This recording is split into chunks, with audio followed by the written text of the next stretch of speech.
할렐루야. 오늘은 베드로전서 5장 6절에서 11절에 있는 말씀을 통해서 하나님의 능하신 손 아래 거하라 라는 제목으로 말씀을 나누기를 원합니다. 모든 것은 능력의 시대에 우리가 살고 있습니다. 사람이 여러 가지 학벌도 있고 또 재산도 있고 또 부모의 어떤 스펙이나 자기가 그동안 쌓은 여러 가지 훈련한 스펙도 있고 또 인맥도 있고 또 어떤 지방이냐 또 어떤 쪽에 속하냐 이념이 어떠냐 여러 가지 그러한 상황이 있지만은 그러나 가장 중요하게 여겨지는 것은 요새의 트렌드가 그렇습니다. 성과가 있느냐 능력이 있느냐예요. 제가 독일에서 공부할 때만 해도 수십 년 전인데 우리 교수님이 항상 너 말로만 형편이 이랬고 어떤 사정이 있어서 이거 못했으면 이렇게 하지 말란 얘기. 그 말 나에게 할 필요 없다는 거예요. 성과를 보여라 이거예요. 모든 것은 성과에 따라서 판단되는 겁니다. 그렇기 때문에 지금 요사이 대기업에서 그 사원들을 뽑을 때도 블라인드 채용 거기에 이름도 쓰지도 않고 출신 학벌도 쓰지 않고 어느 지방 출신인가 이런 것도 일절 없이 블라인드로 그 사람을 그냥 있는 그대로 출신 성분 보지 않는 겁니다. 어떠한 인맥이 있는 거 혹시나 그거 알려지면 큰일 나는 거예요. 그래서 그 사람이 과연 얼마만큼 능력이 있는가가 중요하다. 얼마만큼 우리 회사에 성과를 보여줄 것인가. 이것이 가장 주된 거예요. 저는 그게 맞다고 생각합니다. 왜냐하면 학벌만 좋고 출신 성분이 좋다. 인맥이 좋다. 그건 무슨 소용이 있어요. 실제로 일하는 데는 자기의 능력이 나타나야 되는 겁니다. 미국에서도 이제는 명문대학 출신이 이렇게 하는 시대가 지나갔어요. 우리나라도 지금 그런 트렌드를 가지고 있습니다. 성과 위주의 판단입니다. 실력이 있으란 얘기예요. 보여줘라 이겁니다. 회사에 직원으로 들어오면 회사가 잘 되도록 회사를 일으켜 세워주는 사람이 승진하는 것이고 또 성과에 따라서 과거에는 월급 연차대로 쭉 올라갔지만 지금 그런 게 아니에요. 일만 열심히 하면 몇백 프로 성과금이 나오는 거 아니에요? 각 개인적으로 그런 건 다 비밀이에요. 그래서 마치 이것은 참 너무나 야박한 그러한 생각 아닌가. 너무나 회사 위주의 그러한 생각이 아닌가. 이렇게 생각할 줄 모르지만 저는 그것이 공정한 시스템이다. 이렇게 생각합니다. 왜냐하면 성경에 그렇게 말씀하고 있기 때문인 것입니다.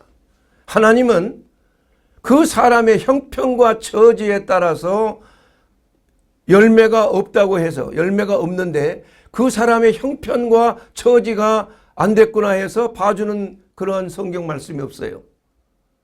1달란트 주고 5달란트 주는 자, 2달란트 준 자에게 주인이 나가서 천국에 대한 비유가 그렇지 않습니까?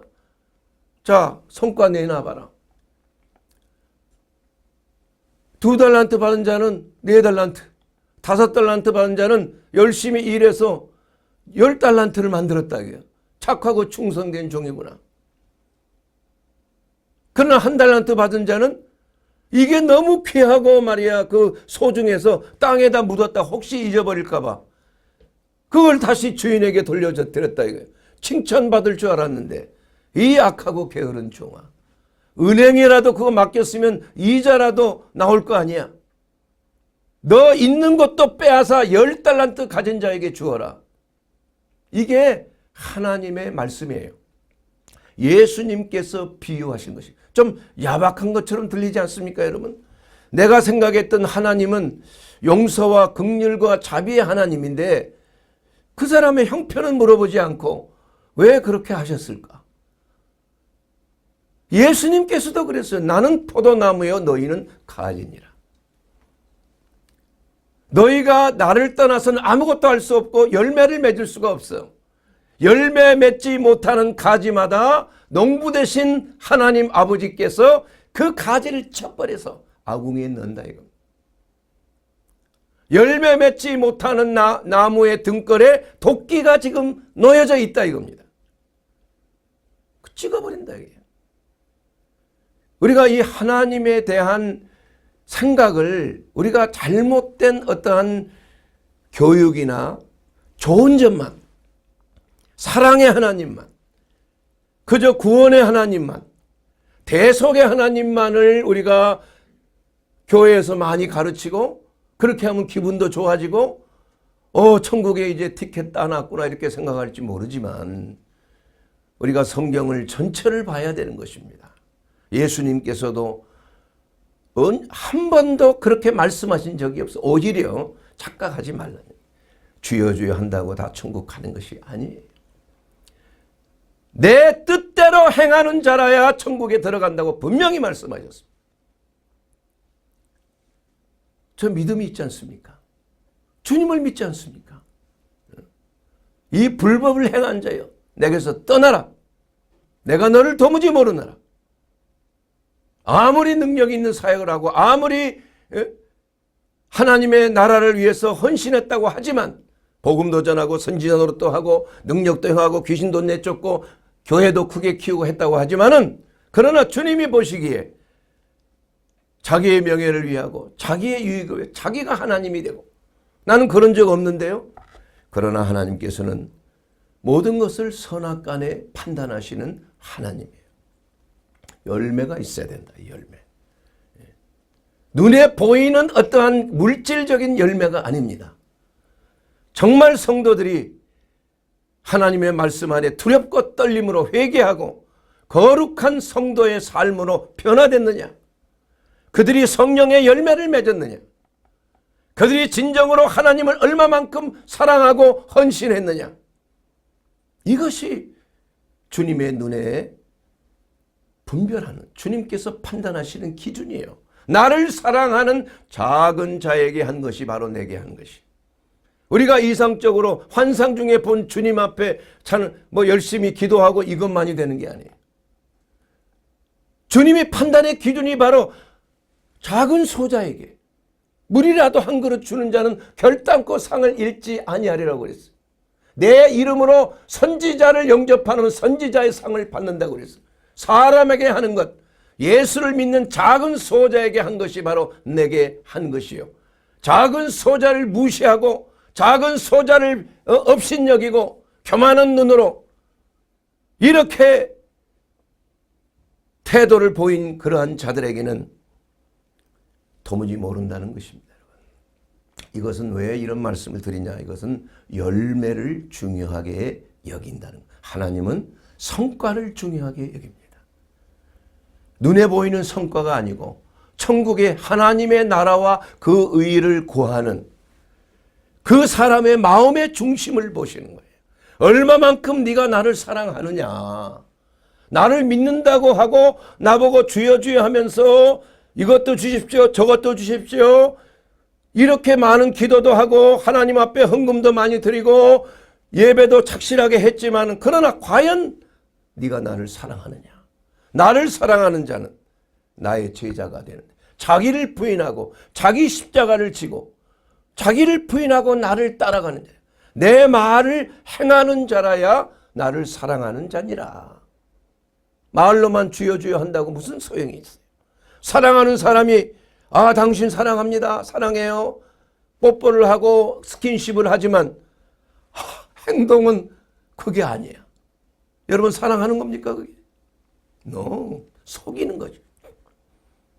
굉장히 무서운 일이 벌어지는 거죠. 사랑하는 여러분, 우리가 성과를 맺기 위해서는 내가 내 힘으로 되는 것은 하나도 없습니다. 하나님이 우리에게 보시는 성과는 내가 무엇인가 하나님을 위해서 내가 무엇인가 드리려고 하는 이것이 성과가 아니에요. 하나님의 뜻 가운데 하나님의 능하신 손 아래에 있을 때 비로소 열매가 맺어지는 거 아닙니까? 그리스도와 연합할 때 구슬이 서말이라도 꿰어야 보배라고 그랬는데 항상 강조하는 것이지만 우리의 삶이 예수 그리스도의 줄로 관통하는 삶, 그리스도와 함께 통일되는 삶이 되었을 때만이 예수님이 인정하시는 거예요. 아무리 우리가 성공적인 돈을 많이 벌고 지위가 올라가고 해도 그 삶이 계수된 삶인가? 하나님께서 그걸 연수를 재고 계시는데 과연 네가 나를 통해서 한 일이냐 아니면 네 스스로 뭔가 하고자 해서 한 일이냐. 하나님은 우리의 연수를 계수하시는 하나님이십니다. 하나님의 시간 방법은 다릅니다, 여러분. 그리스도 안에서 관통하는 삶이 아니면 그 시간은 빵이에요, 빵. 인정하지 않습니다. 80년을 살아도 예수 모르는 삶은 빵이에요. 단 10년, 20년을 살아도 열심히 주님의 뜻 가운데 살면은 일찍 요절을 하고 떠나도 주님이 부르셔도 풀로 인정함을 받는 삶이 되어야 하지 않겠습니까, 여러분?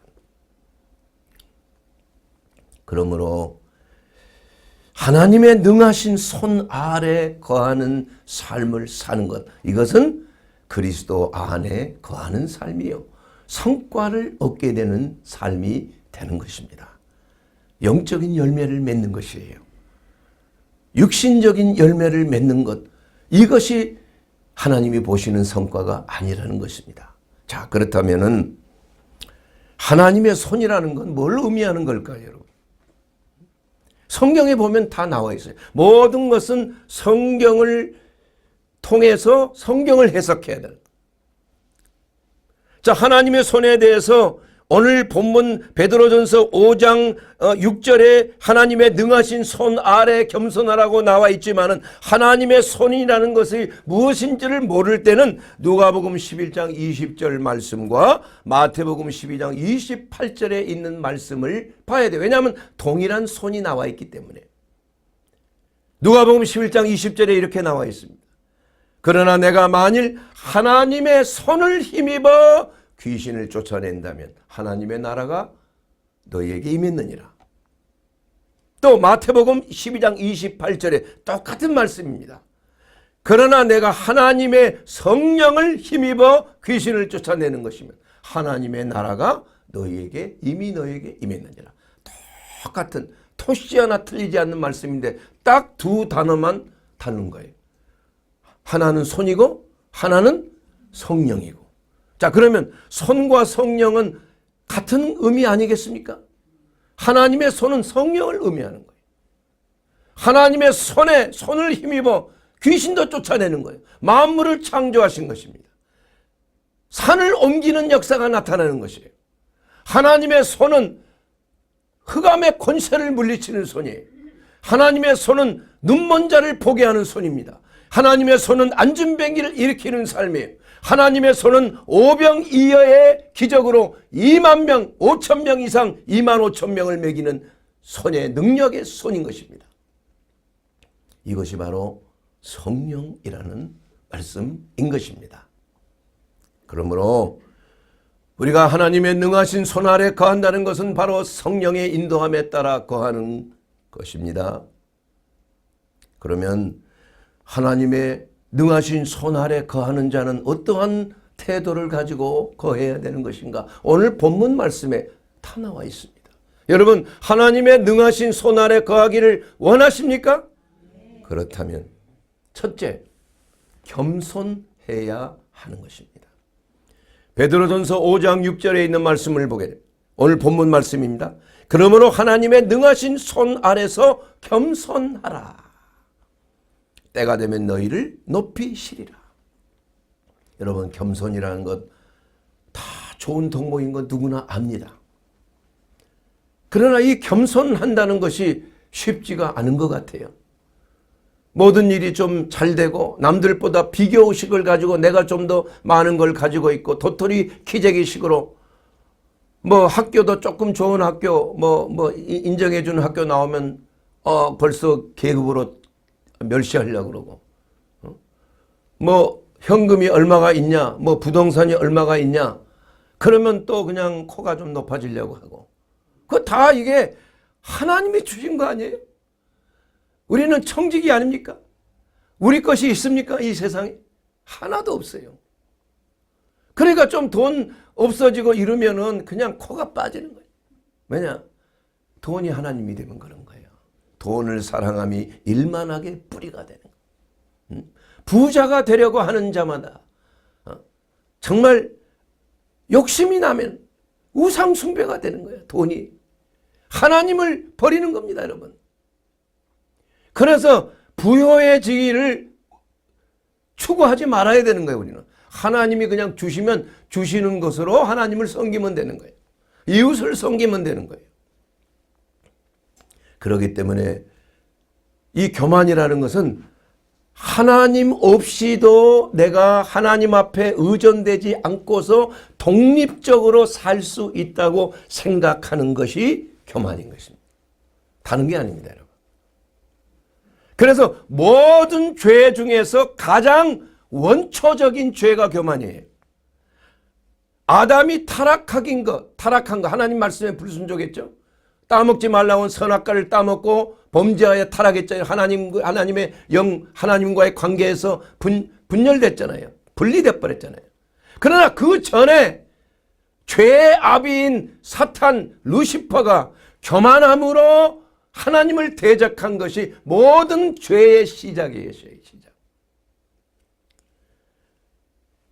루시퍼가 말하기를 이렇게 했지 않습니까? 이사야서 14장 13절에 보면 내 마음에 이르기를 내가 하늘에 올라 하나님의 뜻 별 위에 내 뭇별 위에 내 자리를 높이리라. 내가 북극 지폐의 산 위에 앉으리라. 가장 높은 구름에 올라 지극히 높은 이와 같아지리라. 당신 하나님 보고 그냥 나도 당신과 같은 그러한 지위를 가질 수 있단 말이야. 하나님이 창조하신 창조주 하나님이 피조물이 이렇게 하나님 앞에 교만해진 겁니다. 높아진 거예요. 당신이나 나나 같아. 그렇게 이것이 바로 교만의 시초예요. 나도 당신과 비교했을 때 뒤지지 않아.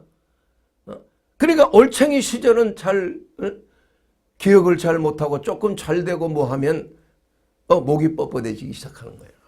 그게 인간의 그러한 마귀를 닮은 인간의 모습인 겁니다, 여러분. 저나 여러분이나 피할 수가 없어요.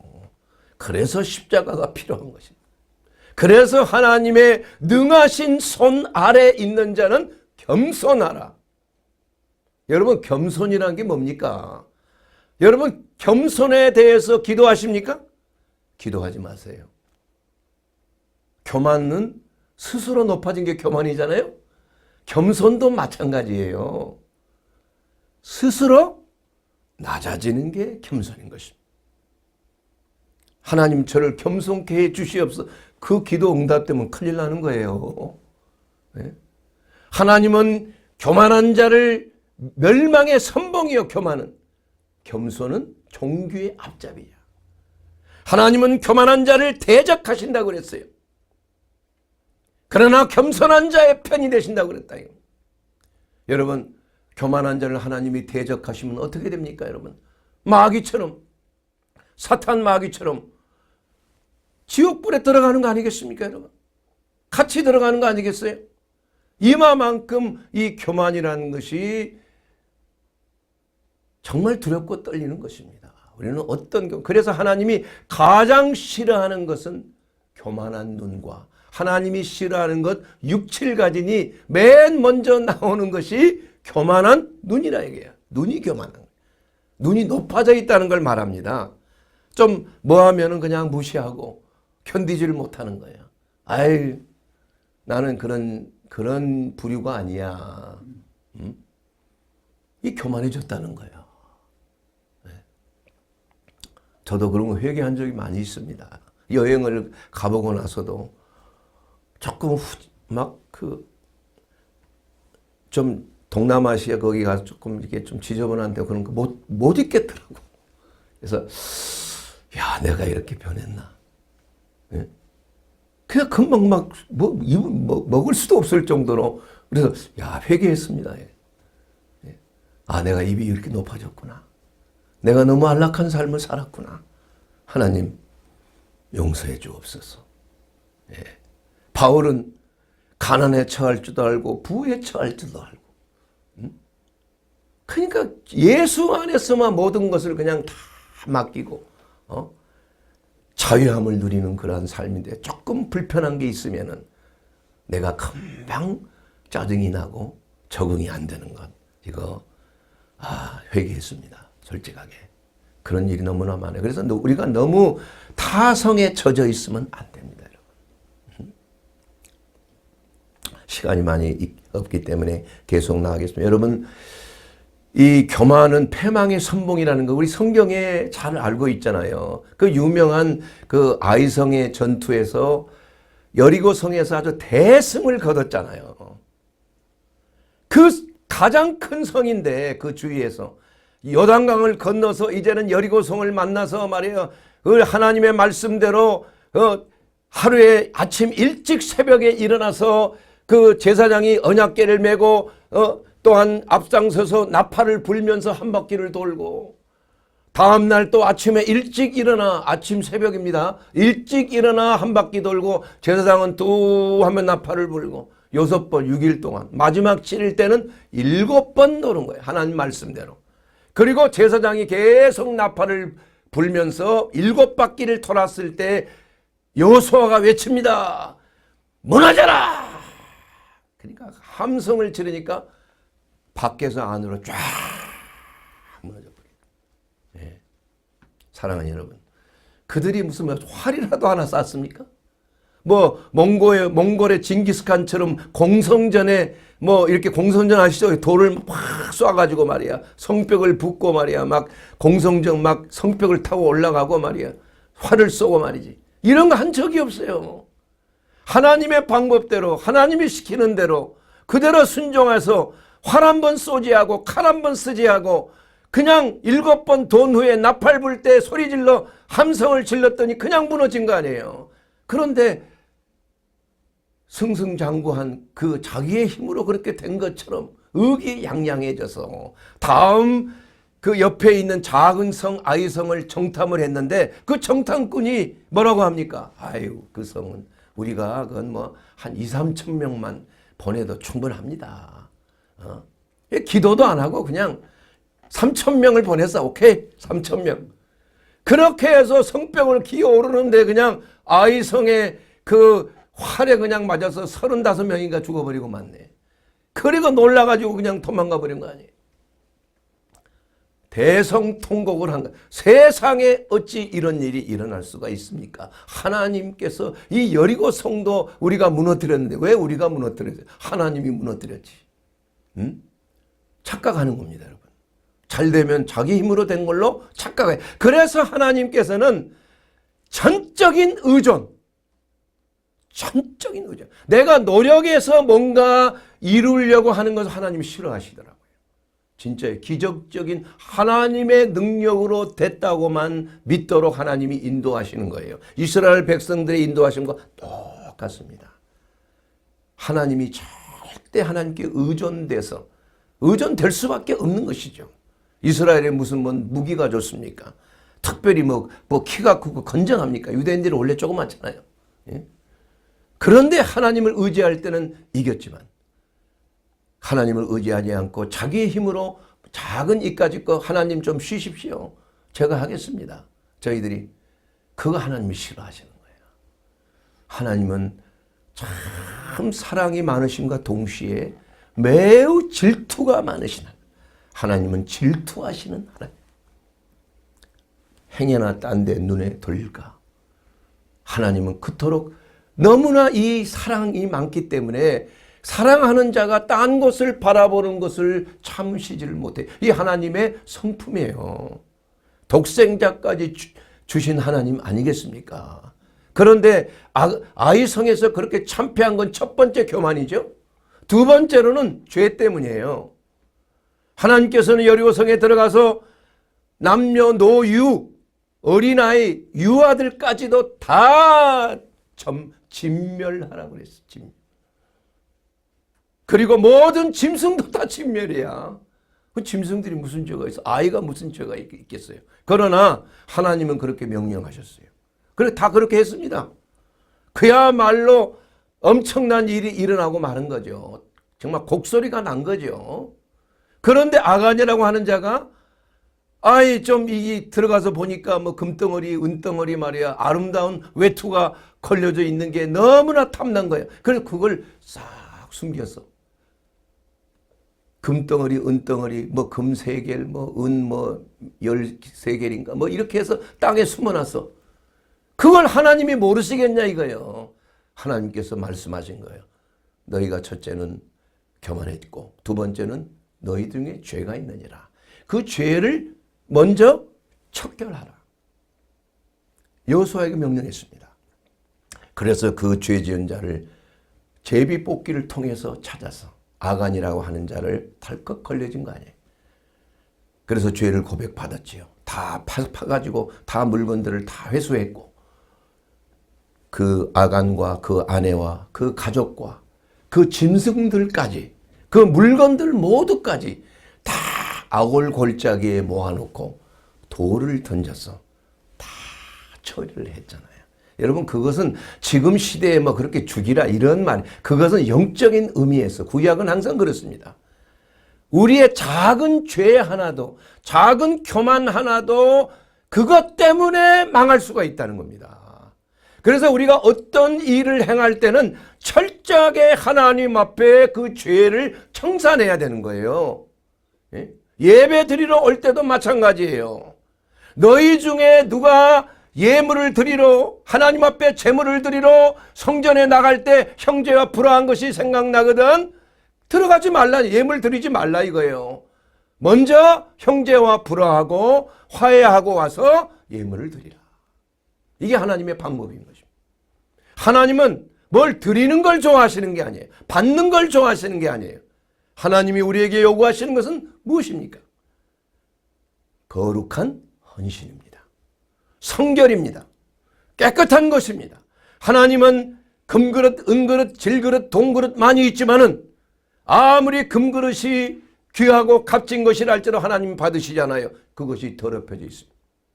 하나님은 깨끗하게 된 질그릇, 깨지기 쉬운 질그릇을 하나님이 받으시는 줄로 믿습니다. 여러분 잘 들으십시오. 이게 하나님의 영적인 법칙이에요. 이 법칙을 모르면 여러분의 삶 속에 축복이 없어요.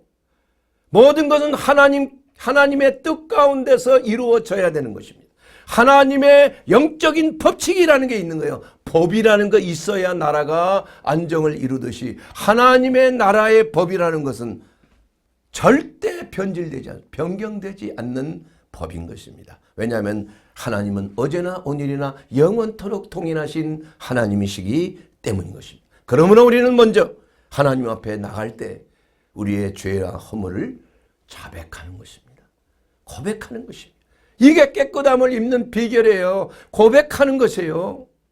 요한일서 1장 9절에 있는 말씀을 통해서 보게 되면 만일 우리가 우리의 죄를 자백하면 저는 미쁘시고 의로우사 우리의 죄를 사하시며 모든 불의에서 우리를 깨끗하게 하실 것이요.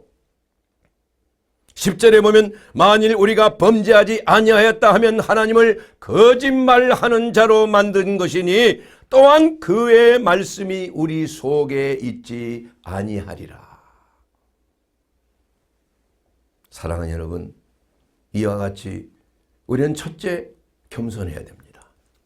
그리고 겸손한 자는 교만했던 그러한 죄를 우리는 회개해야 돼요. 내놔야 됩니다.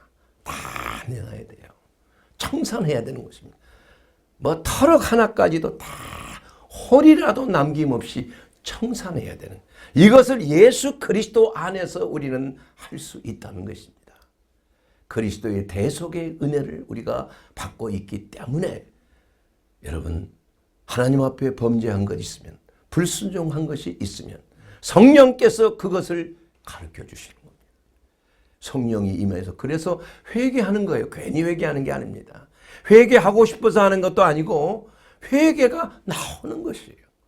그래 예수 믿고 거듭나고 구원받았다고 하는 자가 회개가 없다면 그건 구원받은 게 아니에요. 성령이 그 안에 거하시는 게 아닌 것입니다.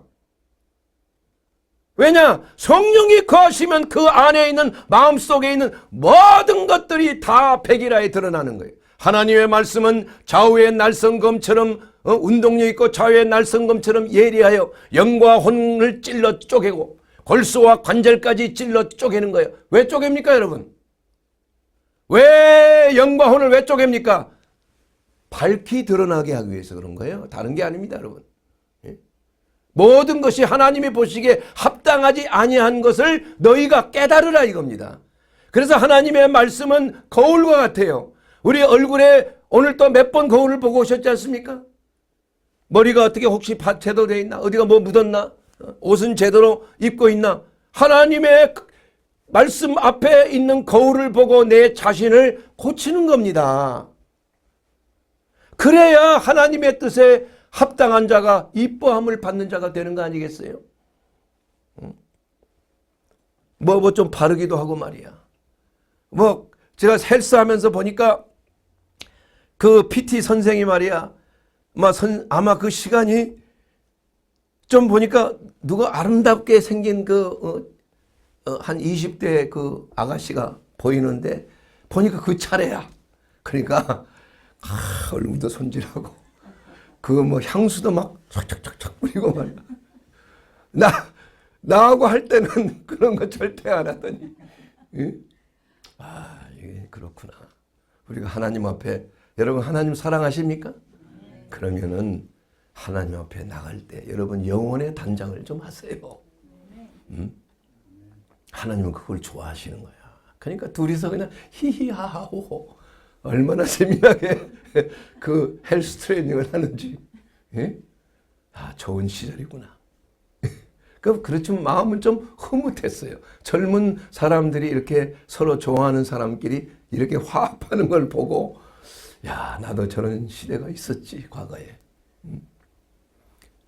이와 같이 사랑한 자 앞에서는 우리가 단정을 해야 하는 것입니다. 깨끗함이 있어야 냄새 나면 되겠습니까? 혐오감을 일으키는 사람이 되면 되겠습니까 여러분? 여러분 내 자신을 스스로 낮추지 아니하면 교만해서 떨어질 수가 없는 거예요. 겸손은 내가 내 자신을 낮추는 겁니다.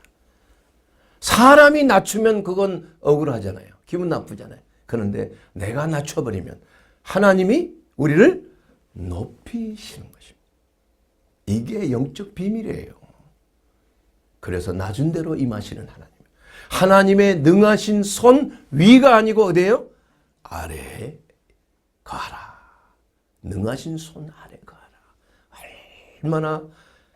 얼마나 기쁜 것입니까? 하나님의 그 능력의 손, 하나님의 성령 안에 거한다는 것만큼 좋은 게 어디 있겠습니까, 여러분?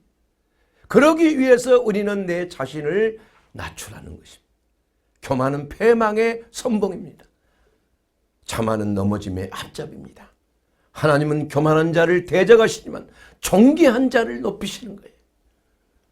우리 그리스도인들이 첫 번째 해야 될 하나님의 능하신 손 아래 거하는 자가 되기 위함인 것입니다. 둘째는 무엇입니까? 그 다음 절 베드로전서 5장 7절을 보면 너희 염려를 다 주께 맡겨라. 이는 그가 너희를 돌보심이니라. 내 자신을 맡기는 겁니다. 하나님을 사랑하고 하나님의 능하신 손 아래 거하는 자는 내 자신을 그저 하나님의 전적인 신뢰를 가지고 하나님은 나를 결코 망하게 하시는 하나님이 아니야. 나를 살리시는 하나님이야. 내게 생명을 주시는 하나님을 나는 믿습니다. 내가 비록 부족하고 연약하지만 우리 하나님만큼 정말 긍휼과 자비와 선하심이 많으신 분이 어디 있습니까? 그렇게 내 자신을 맡기는 거예요. 그래서 너희 염려를 다 주께 맡기라. 날마다 우리의 짐을 지시는 여호와를 찬송하리로다. 이것이 믿음 생활입니다. 이것이 우리 그리스도인의 특권입니다. 우리 하나님 앞에 전적인 신뢰를 가지고 하나님 앞에 항복하는 것. 하나님 앞에 내 자신을 다 맡기는 거예요. 내 가정, 내 자녀, 내 직장, 내 사업터 잘 안 되고 힘들고 어려운 점이 있지만 하나님의 뜻이에요. 맡기면 됩니다, 여러분. 근데 맡겼는데 일이 잘 안 되는 것도 하나님께 감사해야 돼요. 왜냐하면 나중에 보면 다 이유가 있는 것이에요. 그래서 감사를 하게 됩니다. 그러므로 여러분 일이 좀 잘 된다고 우쭐거리지 마세요. 뭔가 좀 잘 된다고 교만해지지 마시기 바랍니다. 비극의 시작입니다. 슬픔의 시작이 되는 거예요. 그러나 일이 좀 안 돼도 하나님 앞에 감사하고 하나님이 합력하여 선을 이루시는 하나님의 뜻이 내 가운데 있어 내가 좀 더 겸손해지라고. 내가 좀 더 이럴 때 하나님을 사랑하는 것. 정말 내가 사랑하는 자가 내가 잘 안 됐을 때에 나를 사랑해주면 얼마나 감사한 거예요, 여러분. 그렇지 않습니까? 내가 좀 잘 될 때 사람들이 모이지만 내가 좀 안 될 때는 친구들도 떠나는 친구들이 많잖아요. 똑같은 겁니다, 여러분. 오히려 내가 좀 내 마음에 안 들 때 오히려 하나님 앞에 더 감사하고 이 고난의 터널을 잘 지나고 역경의 터널을 지나면 광명한 빛이 기다리고 있다는 그 사실을 우리는 아는 것입니다. 우리는 궁극적으로 천국의 빛 가운데 들어가게끔 하나님께서 그 길을 예배, 때로는 어려운 길을 가게 하셔요. 때로는 뱀과 정갈이 우글거리는 어려운 길을 통과하면서 내 자신을 깨트리는 겁니다. 나의 부족함과 연약함을 철저하게 깨닫고 겸손해지는 거예요. 환난의 터널을 통과할 때 정금 같은 믿음으로 나오게 되는 줄로 믿습니다. 하나님은 순금을 원하시는 거예요. 너희 믿음이 정금같이 세상에 혼탁되지 않는 그러한 믿음을 가져야 된다는 것입니다. 사랑하는 여러분, 염려를 치료하는 방법, 이건 하나님의 능하신 손 아래 모든 것을 맡기는 삶이에요. 하나님을 절대 신뢰하게 되기를 주의 이름으로 축원합니다. 이것이 하나님을 기쁘게 해드리는 거예요. 하나님을 감동케 하는 것입니다. 오냐, 네가 그 어려운 가운데서도 나를 의지하는구나. 너 아들을 바치라고 했는데 이해가 되지 않는 상황에서도 이삭을 잡으려고 칼을 빼던 목을 따려고 할 때 천사가 딱 잡는 거 아니에요. 됐다 이거야. 너는 합격이야. 너는 믿음의 아버지가 될 자격이 있어. 모든 복의 근원이 될 것이야. 하나님께서는 그때 감동하시는 겁니다. 하나님은 우리의 마음에 자유의지를 주었기 때문에 우리를 강제하실 수가 없는 것이에요. 우리는 선택입니다. 하나님의 뜻을 선택하는 것은 하나님이 시켜서 되는 게 아니에요. 여러분 자신이 선택해야 되는 거예요. 나와 내 가족은 여호와를 섬기겠노라. 너희는 지금 바알이든지 여호와이든지 양다리 거치지 말고 하나만을 선택해. 일편단심해라. 예? 정절을 지켜라 이겁니다, 여러분. 믿음의 정절을 지켜야 되는 거 아니겠어요, 여러분? 그러한 자가 하나님으로부터 때가 오면 아멘어사 출두요. 주 예수께서 재림하실 때에 놀라운 상급을 받게 되는 거 아닙니까, 여러분?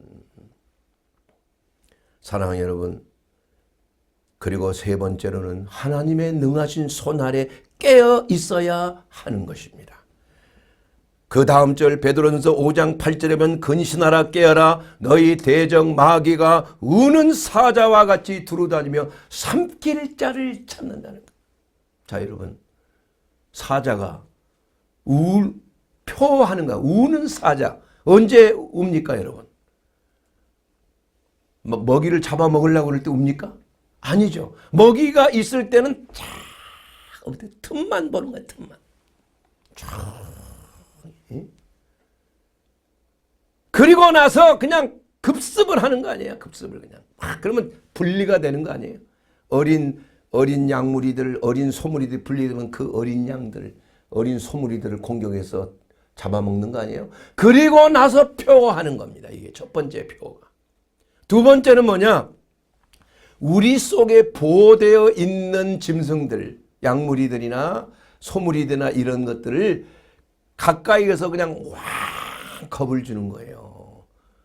소리, 여러분 사자의 표, 호랑이의 표, 호가 얼마나 무섭습니까? 저주파냐, 오금을 저리게 하잖아요.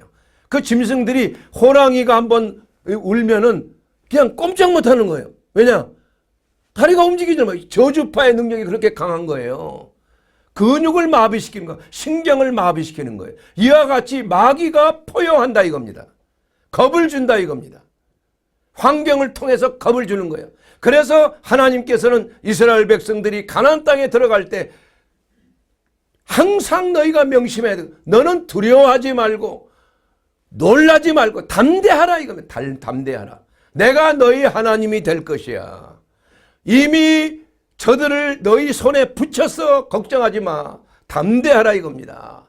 그래서 우리 그리스도인은 비둘기처럼 순전하고 뱀처럼 지혜롭지만 동시에 사자처럼 담대해야 하는 것입니다. 여러분, 예수 그리스도는 하나님의 어린 양으로 그렇게 묘사되어 있지만 또한 예수 그리스도는 정복자 유다의 사자인 것입니다. 예수 그리스도의 표상은 사자예요. 사자. 표하는 사자입니다. 이 마귀를 말하는 게 아니에요. 그만큼 밀림의 왕이라는 것입니다. 왕 중의 왕이라는 것이에요. 예수님을 대적할 자가 없다는 것을 말씀하고 있는 것입니다. 그러므로 우리는 이러한 사자의 표호, 마귀의 공포의 표호를 두려워하지 말고 우리는 전신갑주를 항상 입어야 되는 줄로 믿습니다. 그러므로 전략이 필요한 거예요. 여러분, 혼자 있는 거 피해야 됩니다. 하나님은 사역자를 세우실 때도 늘 둘씩이에요. 한 사람이 독초하는 것이 하나님이 보시기에 좋지 않은 거예요. 그래서 아담에는 하와가 있는 것입니다. 2명의 하와를 만들지 않았어요. 한 하와에 2명의 아담을 만들지 않았습니다, 여러분. 이게 원칙이에요, 원칙. 하나님의 원칙. 모세의 종 여호수아를 잊고 함께 있어. 늘 여호수아는 모세의 몸종이었지 않습니까? 평생 동안. 그리고 나서 후계자가 된 거 아니에요. 뭐 똑똑해서 여호수아가 생긴 게 아니에요. 일생 동안을 모세와 함께 다니면서 뭐 칼도 들어주고 몸도 이게 주물러 드리고 말이야 뭐 물건도 갖다 드리고 필요한 물건 다 그 일을 한 거예요. 여호수아가. 그래서 후계자가 된 거 아니에요. 직접 옆에서 봤다 이겁니다. 아론과 훌을 세워서 여호수아가 싸울 때 아론과 훌이 양쪽에서 손을 들고 기도할 때 이겼어요. 힘이 없어서 내려오면 또 지고 또 둘이서 이렇게 올려주면 이기고, 그래서 결국은 완전한 승리를 얻게 되는 것 아니겠습니까? 사랑하는 여러분, 이와 같이 첫째는 혼자 있지 말아야 돼. 두 번째는 마귀가 좋아하는 장소를 여러분 피해야 되는 것입니다. 뱀도 다니는 길이 따로 있어요. 성령께서 인도하신 길이 따로 있습니다. 아무 데서나 자면 안 돼요. 아무 데서나 가면 안 되는 것입니다, 여러분. 아무 사람이나 막 만나는 게 아니에요.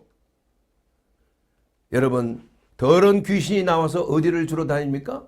물이 없는 곳을 다니는 것이에요. 불이 없는 곳도 다니는 거예요.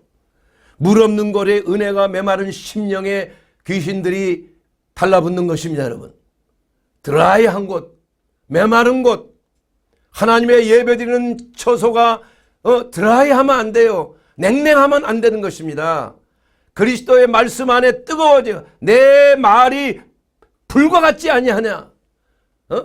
바위를 깨는 방망이 같지 아니하냐? 이와 같이 하나님의 성령이 임하는 곳에는 생수의 강이 흘러 넘친 것 같은 거예요. 그러므로 메마른 심령이 되면 안 되는 것입니다. 어두운 곳에 가면 안 되는 것입니다. 혼자 가면 안 되는 것입니다. 늘 그리스도와 함께, 또 하나님의 동역자와 함께 복음을 전도를 해도 어디를 가도 우리는 거기 가서 전하는 거예요. 복음을 전하고 다시 나오는 겁니다, 여러분. 예수 그리스도는 교회에서만 영광을 받으시는 게 아니라 예수 그리스도는 세상에 나가서 가장 어두운 곳, 가장 더러운 곳에 가서 천국 복음을 증거하시고 나오시는 거예요. 그 영혼을 구령하시는 겁니다. 잃어버린 양 한 마리를 위해서 산을 넘고 강을 건너서 그 양을 찾아 어깨에 메고 돌아오시는 예수님이세요. 사랑하는 여러분, 이와 같이 마귀에게 틈을 주지 말게 되기를 주의 이름으로 축원합니다. 마귀는 틈만 있으면 들어오는 거예요. 그렇기 때문에 그 틈이 있는 곳에 하나님의 그 전신갑주를 입었는데 구원의 투구는 썼는데 진리의 허리띠는 없고, 아니 진리의 허리띠는 있는데 평안의 복음의 전투화는 없어요.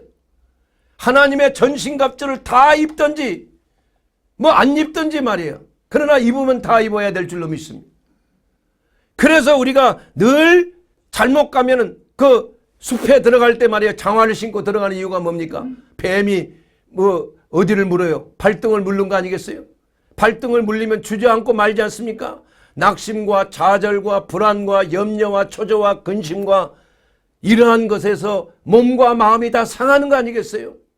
그래서 마귀의 공격은 이와 같이 우리의 발등을 물어서 좌절하고 낙심하게 하는 것입니다. 사랑하는 여러분, 하나님의 능하신 손 아래 거하는 자는 어떤 자입니까? 첫째는 겸손해야 됩니다. 하나님의 능하신 하나님의 능력이 겸손한 자에게 임하는 줄로 믿습니다. 그리고 하나님의 능하신 손 안에 있는 자들은 늘 깨어 그리스도 예수 안에 거하며 그리스도와 관통하는, 연합하는 삶을 사는 자가 바로 그리스도의 능력 안에, 하나님의 능하신 손 안에 거하는 자가 되어야 하는 줄로 믿습니다. 그러기 위해서 우리는 예수 그리스도, 살아계신 하나님, 말씀이 육신이 되어 이 땅에 오신 주 예수 그리스도를 나의 하나님, 나의 구주로 영접하는 자, 그 이름을 믿는 자들에게는 하나님의 자녀가 되는 권세를 주셨습니다. 이것은 육적으로 난 것이 아니에요. 하나님의 뜻 가운데 우리 가운데 주신 성령의 역사가 되는 줄로 믿습니다.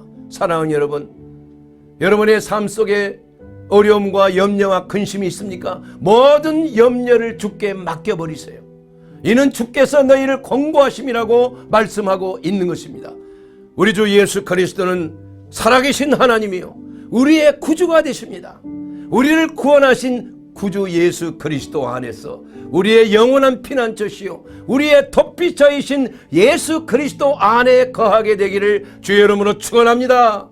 그리하면 하나님의 능하신 손 아래서 여러분 영원한 안전한 구원을 이룰 수 있게 될 것입니다.